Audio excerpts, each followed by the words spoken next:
so much to get to tonight, including it's fun what's happening right now with parts of the media turning on Albo. Now, the Prime Minister has had a shocker of a year. He went for a reset after a shocker of a year last year. Yet, of course, it didn't work out. The bookies say that Peter Dutton is favoured to be the next Prime Minister, and increasingly the feeling is that Albo might not be able to even pull off a minority government. Of course, it all happens when it comes to the Teals. But as you know, the media have always given the benefit of the doubt to this bloke because they hated the last bloke. Now, you could say that's because they, generally speaking, don't like the right of centre or the Liberal, let alone a Conservative. But these guys have always given the government the benefit of the doubt. We have called it out on this show the whole way through. When the too little, too late tax cuts were too little and were too late, we saw that. When this government took $1,500 off 10 million workers at the height of 2023's cost of living crisis, we saw that for the problem that it was. The media pretended that it didn't really even happen. And there have been many examples that when all else fails, blame Dutton. You said in your own words this was a test of your leadership, so have you failed that test? Why should you stay as leader? He was branded a racist. Peter Dutton is being blasted this morning. You have been criticised for being racist. The opposition leader has been branded as heartless and racist. Can you understand that this could be divisive and inflame tension? To many voters, the former Defence, Immigration and Home Affairs Minister is a hard head, a public image his own colleagues concede is problematic. Now he's unleashing attack lines on what he claims would be the most radical change to Australian democracy. And then, of course, the apex of all of it was the absolutely independent, taxpayer-funded commentator, because they're allowed to be both straight reporters and commentators. Analysis pieces is what they write. When old mate Lefty Laura Tingle's sitting there with nasty Nikki Sava at one of the book fairs around the country, well, just opines that for Peter Dutton to talk about immigration and the need to cut it because there's not enough houses, because there's not enough services, well, of course, that's all racist. Even, of course, that famous dog whistle that could be heard around the country of her fear of how evil Conservatives would turn on anyone who doesn't look like them. For a major political leader to be saying, as Nikki says, everything that's going wrong in this country is because of migrants. And, I had this sudden flash of people turning up to try to rent a property or at an auction, and they look a bit different, whatever you define different as, that basically he has given them licence to be abused.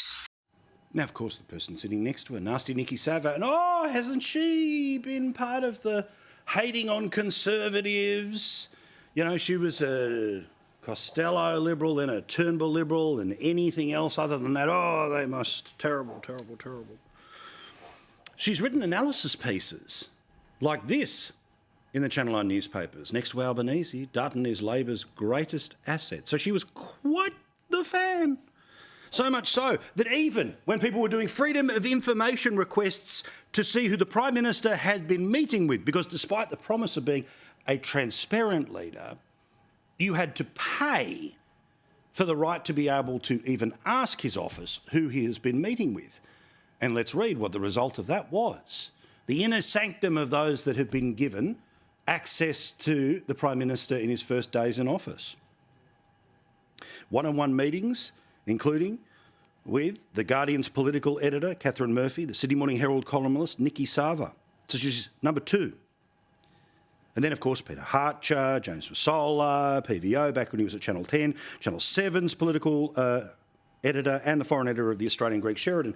But the number 1 seed in the Albo fan club, well, she went on to work for Anthony Albanese.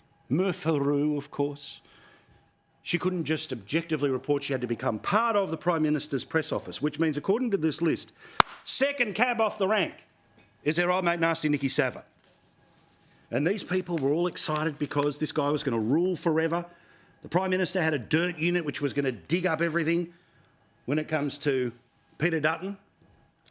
Well, guess who turned today on Anthony Albanese? Old mate nasty Nikki Savva, the second seed in the private interviews with the Prime Minister when he first came to office. If Albanese wins the next election, he should celebrate, then step aside. She says within 12 months of the result, if there is a minority or a majority, but anything other than a Labor loss, he's gone or should leave of his own accord within 12 months.